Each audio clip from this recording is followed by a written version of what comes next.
नमस्कार शेतकरी मित्रांनो, आज आपण या व्हिडिओमध्ये हळद या पिकाविषयी माहिती पाहणार आहोत. हळद पिकाचे उत्पादन कशा पद्धतीने आपल्याला वाढवता येतं याबद्दल संपूर्ण माहिती या व्हिडिओच्या माध्यमातून आपण पाहणार आहोत मित्रांनो. तर हळद हे पीक मित्रांनो महाराष्ट्रामध्ये सांगलीमध्ये सर्वात जास्त उत्पादन आपल्या महाराष्ट्र राज्यामध्ये घेतलं जातं. जवळपास 70% हळदीचं उत्पादन हे सांगलीमध्ये घेतलं जातं. त्यानंतर हिंगोली, त्यानंतर सातारा, कोल्हापूर, परभणी आणि नांदेड या जिल्ह्यांमध्ये देखील हळदीचं पीक घेतलं जातं मित्रांनो. चला तर मग बघूया मित्रांनो, हळद या पिकासाठी आपल्याला कोणत्या कोणत्या गोष्टींची आवश्यकता असते. हळद हे पीक आपण या पिकाचं उत्पादन कशा पद्धतीनं वाढवू शकतो. तर मित्रांनो, व्हिडिओ थोडा मोठा होणार आहे, तर शेवटपर्यंत व्हिडिओ बघा आणि हळदीचं उत्पादन आपण चांगल्या पद्धतीनं घेऊ शकतो मित्रांनो. तर यासाठी संपूर्ण व्हिडिओ बघा मित्रांनो. हळद या पिकासाठी जमीन व हवामान कशा पद्धतीचं आवश्यक असतं. तर हळद पिकासाठी उष्ण आणि दमट हवामान योग्य असतं मित्रांनो. उष्ण आणि दमट हवामान, त्याचबरोबर तापमान 0 ते 30 अंश सेल्सिअस या पिकासाठी चांगल्या पद्धतीचं असतं मित्रांनो. त्याचबरोबर जमीन मध्यम ते भारी आणि पाण्याचा निचरा चांगला असलेली असावी. म्हणजे जमिनीमध्ये पाणी साचून राहणार नाही याची काळजी घेणं हे तेवढंच महत्त्वाचं असतं मित्रांनो. त्याचबरोबर जमीन कशा पद्धतीची असली पाहिजे.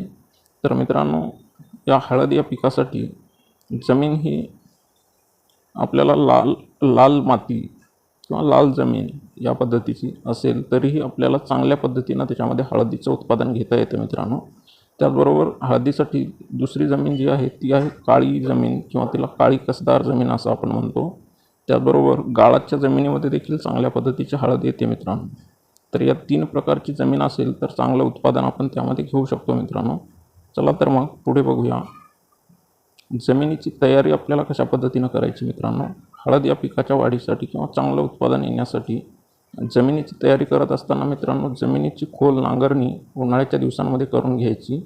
त्याचबरोबर ही अशा पद्धतीची मित्रांनो, जमिनीची नांगरणी खोल अशा पद्धतीची करून घ्यायची. त्यानंतर 2 ते 3 वेळा कुळवणी करून घ्यायची मित्रांनो, म्हणजेच आपण त्याला म्हणतो मोगडणे.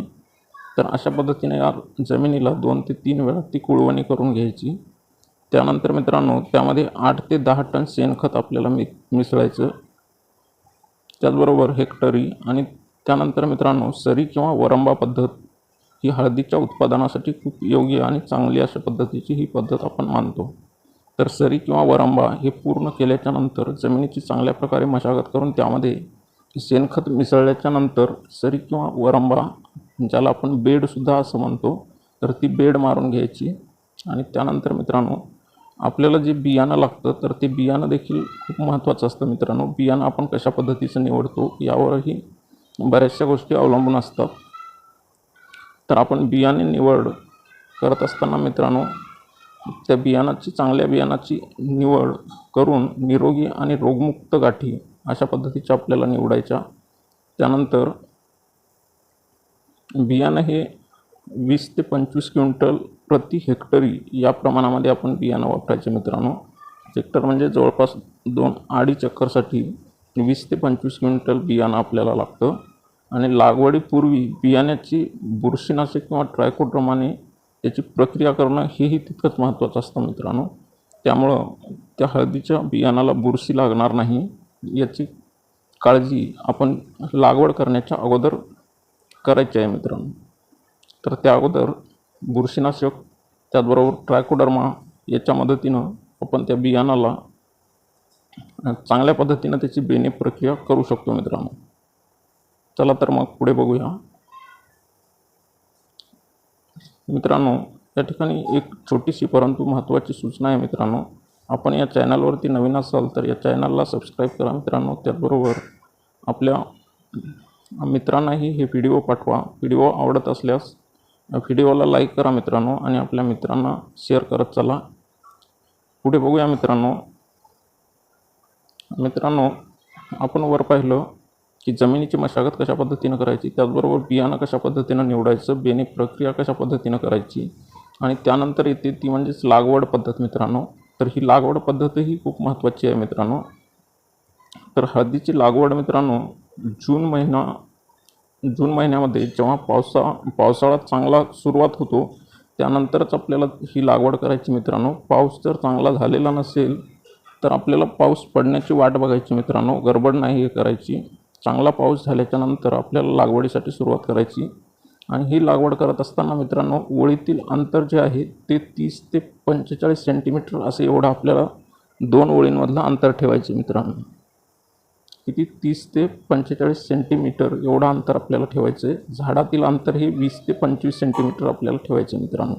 म्हणजे 2 जी झाडं आहेत त्या 2 झाडांमधलं जे अंतर आहे ते आपल्याला 20 ते 25 सेंटीमीटर ठेवायचं मित्रांनो। या पद्धतीचं त्या 2 झाडांमधलं गाठी 5 ते 60 सेंटीमीटर खोलीवर आपल्याला लावायच्या मित्रांनो। म्हणजे आपण जेव्हा लागवड करतो तर त्याची लागवडीची जी खोली आहे ती 5 ते 7 सेंटीमीटर खोल जमिनीमध्ये आपल्याला ती गाडायची।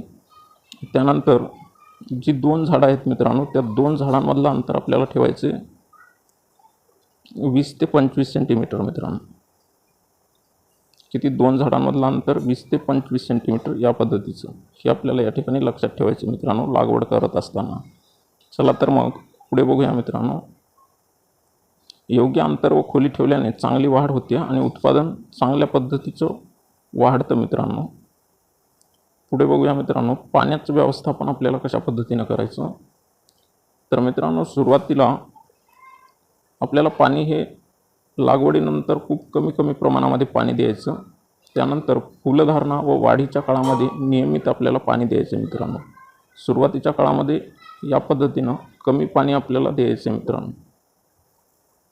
त्यानंतर फुलधारणा व वाढीचा जो काळ असतो तेव्हा आपल्याला नियमित असं पाणी द्यायचं मित्रांनो। नियमित पाणी देणं आवश्यक असतं। त्यानंतर पाणी साचल्यास त्याला अनेक रोग होऊ शकतात मित्रांनो, म्हणून पाणी जमिनीमध्ये आपल्याला साचणार नाही याची देखील काळजी घ्यायची मित्रांनो। जर पाणी साचत असेल तर काय होतं मित्रांनो त्याच्या गाठी आहेत त्या गाठी कुजायला लागतात आणि उत्पादन मग कमी यायला लागतं, पानंही पिवळी पडायला लागतात, म्हणून पाणी साचणार नाही याची काळजी आपल्याला घ्यायची। त्याचबरोबर मित्रांनो ड्रीप सिंचन ही फायदेशीर ठरते। ड्रीपच्या माध्यमातून पाणी देणं हे सोयीचं देखील ठरतं आणि कमी पाण्यामध्ये आवश्यक तेवढं पाणी आपण ड्रीपच्या माध्यमातून देऊ शकतो। त्यामुळं ड्रीप असेल तर खूप उत्पादनामध्ये देखील आणि पाण्यामध्ये देखील बचत होते आणि उत्पादनामध्ये वाढ होते मित्रांनो। चला तर मग पुढे बघूया। तर या पद्धतीने देखील आपण पाण्याचं व्यवस्थापन करू शकतो मित्रांनो। ड्रीप सिंचनाचे फायदे मित्रांनो पाण्याची बचत होते, खतांचा योग्य वापर आपल्याला करता येतो, उत्पादनामध्ये वाढ होते आणि रोग कमी होतात मित्रांनो। आणि जे काही पाणी आपण देतो ते आवश्यक ते पाणी त्या मुळांपर्यंत जाऊन पोहोचतं आणि ओलावा टिकून राहतो मित्रांनो। तणाची वाढ देखील कमी होते ड्रीपमुळं आणि उत्पादन व गुणवत्ता देखील वाढते मित्रांनो। पुढे बघूया। आता पुढे मित्रांनो आपल्याला खतांचं व्यवस्थापन कशा पद्धतीनं करायचं, तर हेही खूप महत्त्वाचं आहे मित्रांनो। उत्पादन वाढीसाठी खताचं व्यवस्थापन खूप महत्त्वाचं आहे। हळद पिकासाठी सेंद्रिय आणि रासायनिक खतांचा समतोल आपण वापर केला पाहिजे मित्रांनो। त्याचबरोबर साधारण NPK ज्याला आपण नत्र, स्फुरद आणि पालास असं म्हणतो, तर ही खतं मित्रांनो आपल्याला नत्र जे आहे ते आपण मित्रांनो 100 किलो प्रति हेक्टरी एवढं आपण देऊ शकतो मित्रांनो। त्याचबरोबर स्फुरद आणि पालास हे 50-50 किलो प्रति हेक्टरी आपण देऊ शकतो मित्रांनो। तर जैविक खतांचा वापर केल्यास गुणवत्ता वाढते मित्रांनो। जैविक खतं जर आपण वापरली तर उत्पादनामध्ये निश्चितच वाढ होते। आता समतोल खत व्यवस्थापन निरोगी पीक, जास्त उत्पादन आणि चांगली गुणवत्ता जर आपण समतोल प्रमाणामध्ये जर खतांचं व्यवस्थापन जर केलं तर निश्चितच काय होतं मित्रांनो उत्पादनामध्ये वाढ होते। आता हे नत्र आपण वर पाहिलं मित्रांनो, नत्र 100 किलो प्रति हेक्टरी, स्फुरद 50 किलो प्रति हेक्टरी आणि पालास 50 किलो प्रति हेक्टरी या प्रमाणामध्ये आपण देऊ शकतो मित्रांनो। तर ही खतं दिल्यामुळं कशा पद्धतीनं द्यायची ती देखील आपण या ठिकाणी बघू शकतो मित्रांनो। देण्याच्या अनेक पद्धती आहेत मित्रांनो। शेणखत 10 ते 15 टन। शेणखतामुळे काय होतं मित्रांनो मातीची सुपीकता वाढते आणि जे काही पीक आहे त्याची वाढ देखील योग्य प्रमाणामध्ये करतं। त्याचबरोबर वर्मी कंपोस्ट खत 2 ते 3 टन आपण प्रति हेक्टरी वापरू शकतो मित्रांनो. त्याचबरोबर मित्रांनो ॲझोटोबॅक्टर हे 5 किलो प्रति हेक्टरी आपण वापरू शकतो. त्यानंतर मित्रांनो फॉस्फोबॅक्टर हे देखील आपण प्रति हेक्टरी 5 किलो या प्रमाणामध्ये वापरू शकतो मित्रांनो. या खतांमुळे काय होतं मित्रांनो, रोगप्रतिकारक क्षमता त्या पिकाची वाढते, त्याचबरोबर उत्पादनामध्ये देखील वाढ होते मित्रांनो. तर पुढे बघूया मित्रांनो. आता खतांच्या व्यवस्थापनाच्या नंतर मित्रांनो महत्त्वाचा घटक म्हणजे तणाचं नियंत्रण व मातीची भर घालणे. तर तणाचं नियंत्रण आपल्याला कशा पद्धतीने करायचं मित्रांनो, तर हे तणाचं नियंत्रण करत असताना मित्रांनो वेळेवर निंदणी करणे खूप आवश्यक आहे मित्रांनो. हे आपल्याला लक्षात ठेवायचं. जर त्या पिकामध्ये भरपूर तण असेल तर ती तण आपण जेवढीही खतं वर पाहिलेली खतं आपण पिकाला देत राहू, परंतु ती तणच काय करायला लागतं मित्रांनो, त्या पिकाला टाकलेलं खत हे तणच खाऊन घ्यायला लागतं. म्हणून मित्रांनो 2 ते 3 वेळा तणाची काढणी आपल्याला करावी लागते. त्याचबरोबर मातीची भर आर्थिंग अप केल्यामुळे चांगलं पीक वाढायला लागतं मित्रांनो. आणि मल्चिंग केल्यास तण कमी होते आणि ओलावा टिकून राहतो. मल्चिंग म्हणजे झाडांचा पालापाचोळा किंवा ऊसाची पाचट ही जर जमिनीवरती पसरून दिली तर त्यामुळे देखील काय होतं मित्रांनो, ओलावा टिकून राहतो, त्याचबरोबर तणही कमी व्हायला लागतं मित्रांनो. या मल्चिंगचे फायदे आहेत मित्रांनो. काय, तण कमी होतं, त्याचबरोबर ओलावा टिकून राहतो, मातीचे तापमान नियंत्रित राहते आणि मातीमध्ये सेंद्रिय द्रव्य वाढते मित्रांनो मल्चिंगमुळे. तर हे मल्चिंगचे फायदे आहेत मित्रांनो, हेही आपल्याला लक्षात ठेवायचे. त्याचबरोबर मित्रांनो पहिली जी निंदणी आहे ती आपल्याला 15 ते 20 दिवसांनी करायची. दुसरी निंदणी मित्रांनो 30 ते 35 दिवसांनी करायची आणि तिसरी निंदणी मित्रांनो 45 ते 50 दिवसांनी करायची मित्रांनो. त्याचबरोबर मातीची भर घालणे. तर या हळद या पिकाला जर आपण 2 वेळा जर मातीची भर घातली तर चांगल्या पद्धतीनं त्या झाडांची वाढ होते मित्रांनो. त्याचबरोबर त्याच्या ज्या गाठी असतात त्या गाठी मोठ्या होतात आणि उत्पादनामध्ये वाढ होते मित्रांनो. तर ही मातीची भर देखील खूप महत्त्वाची असते मित्रांनो. तर या ठिकाणी आपल्याला काय लक्षात ठेवायचे मित्रांनो, वेळेवर निंदणी, त्याचबरोबर माती भर आणि मल्चिंग केल्यास हळद पिकाचे उत्पादन आणि गुणवत्ता दोन्ही देखील वाढतात मित्रांनो. पुढे बघूया मित्रांनो.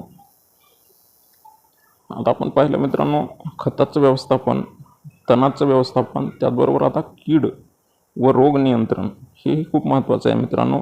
पिकांवरती आपण पाहतो अनेक प्रकारचे रोग यायला लागतात मित्रांनो. तर या रोगांपासून आपल्याला जर सुटका करायची असेल किंवा त्या रोगांचं नियंत्रण कशा पद्धतीनं करणं गरजेचं आहे. हळदीला अनेक प्रकारचे रोग आपण बघतो मित्रांनो. तर त्यामध्ये कूज रोग हा एक रोग आहे मित्रांनो. कूज रोगाची लक्षणे काय आहेत मित्रांनो, पाने पिवळी पडणे, त्याचबरोबर झाडे वाळणे, गाठी कुजणे, दुर्गंधी येणे. याची कारणं काय आहेत मित्रांनो, कूज रोगाची कारणं अति ओलावा, खराब निचरा किंवा बुरशीजन्य संसर्ग यामुळे मित्रांनो कूज रोगाची लागण होते. तर अति ओलावा त्यासाठी आपल्याला जमिनीमध्ये ठेवायचा नाही, म्हणजे प्रमाणापेक्षा जास्त पाणी नाही द्यायचं किंवा पाणी साचणार नाही याची काळजी घ्यायची. त्याचबरोबर बुरशीजन्य संसर्ग लागल्यासही हा कूज रोग लागतो मित्रांनो. त्यानंतर मित्रांनो पाने पिवळी पडणे हाही रोग आपण बघतो. झाडांची पाने पिवळी होणे, तर पानांचा रंग फिकट होणे, हळूहळू पिवळेपणा वाढणे, वाढ खुंटणे. तर याची कारणं काय असतात मित्रांनो, अन्नद्रव्यांची कमतरता, पाण्याचा अतिरेक किंवा रोगांचा प्रादुर्भाव यामुळं ही पानं पिवळी पडायला लागतात मित्रांनो. म्हणजेच अन्नद्रव्य त्याला कमी भेटणं किंवा पाण्याचा अतिरेक होणं किंवा रोगाचा प्रादुर्भाव येणं. आता तिसरं एक घटक आपण या ठिकाणी बघतो मित्रांनो, तो कोणता आहे तर पान खाणारी आळी ही आपण बघतो मित्रांनो. पान खाणारी आळी, तर ही पान खाणारी आळी काय करते मित्रांनो, पानांवर छिद्रे पडणे आपण बघतो मित्रांनो. पानांवरती छिद्रे पडलेली असतात. तर त्याचं कारण काय, तर ती पान खाणारी आळी ती पान खायला लागते, पान खाण्याचं काम करते, त्यामुळे वाढ खुंटते. जेव्हा झाडांवरती अशा प्रकारची छिद्र दिसतात तेव्हा ती पान खाणारी आळी त्या झाडांवरती आहे आपण लक्षात घ्यायचे मित्रांनो. तर याचं वेळेवर निरीक्षण व नियंत्रण करणे देखील आवश्यक असते मित्रांनो. तर या प्रकारचे रोग आल्यास आपल्याला उपाय त्यावरती काय करायचे मित्रांनो, ट्रायकोडर्मा हे आपण जर कूज रोग आला तर कूज रोगासाठी आपण ट्रायकोडर्मा हे औषध आपण वापरू शकतो मित्रांनो. बियाणे प्रक्रिया व मातीमध्ये ट्रायकोडर्मा वापरल्यास बुरशीजन्य रोगांचा प्रादुर्भाव कमी होतो मित्रांनो. आपण सुरुवातीला वर बघितलं मित्रांनो की हा ट्रायकोडर्मा जर आपण बेणे प्रक्रियेच्या वेळेस देखील वापरू शकतो किंवा नंतरही आपण हा ट्रायकोडर्मा वापरू शकतो मित्रांनो. त्यापासून कूज रोगाला नष्ट करण्याचं काम हा ट्रायकोडर्मा करतो. त्याचबरोबर आवश्यकतेनुसार आपल्याला फवारणी करणं हे देखील तितकंच महत्त्वाचं असतं मित्रांनो. तर बघू शकता मित्रांनो या ठिकाणी आवश्यकतेनुसार फवारणी. रोगांसाठी कॉपर ऑक्सिक्लेराइड, हेक्साकोनाझोल, कार्बेंडेझियम, त्याचबरोबर किडींसाठी इमामेक्विंटिन, बॅझोएट, त्याचबरोबर स्पायनोसोड इत्यादी कीटकनाशके आपण वापरू शकतो मित्रांनो किडींसाठी. आणि फवारणी सकाळी किंवा सायंकाळी करणं हेही तितकंच महत्त्वाचं आहे मित्रांनो. म्हणजे सकाळी किंवा सायंकाळीच आपण फवारणी केली पाहिजे. त्याचबरोबर मित्रांनो ही IMP पद्धत जर वापरली तर त्यापासून अनेक किडींचा त्यामध्ये प्रादुर्भाव कमी व्हायला लागतो मित्रांनो. तर या IMP पद्धतीमध्ये IMP पद्धत म्हणजे काय मित्रांनो, इंटिग्रेटेड पेस्ट मॅनेजमेंट. तर यामध्ये मित्रांनो झाडांचं नियमित निरीक्षण करून फेरोमोन सापळ्यांचा वापर त्या ठिकाणी आपण जर केला तर अनेक कीटकांचं संरक्षण त्यापासून होऊ शकतं मित्रांनो. तर या IMP पद्धतीच्या वापरामुळं म्हणजे जवळपास बऱ्याचशा रोगांचा या ठिकाणी प्रादुर्भाव कमी व्हायला लागतो मित्रांनो. तर हे सापळे आपण त्या हळदीच्या पिकामध्ये लावू शकतो. तर ते नर मादे त्या सापळ्यांमध्ये येऊन अटकतात व अनेक रोगांचं या ठिकाणी संरक्षण होतं मित्रांनो. आता मित्रांनो आपण या ठिकाणी एक बघू शकतो, ही जी वर पान खाणारी आळी आपण पाहिली तर ही पान खाणारी आळी हिचं जीवनचक्र कशा पद्धतीचं असतं. तर ही पान खाणारी आळी मित्रांनो सुरुवातीला काय करते, जे फुलपाखरू बनते ते फुलपाखरू या पानांवरती अंडी घालते मित्रांनो. अंडी घातल्याच्या नंतर त्यापासून आळी तयार होते मित्रांनो. आळी तयार झाल्याच्या नंतर त्याची कोशावस्था असते आणि त्या कोशावस्थेच्या नंतर प्रौढ कीड किंवा फुलपाखरू त्यापासून बनतं मित्रांनो. तर अशा पद्धतीनं किडींचं नियंत्रण आपण करू शकतो मित्रांनो. चला तर मग पुढे बघूया मित्रांनो.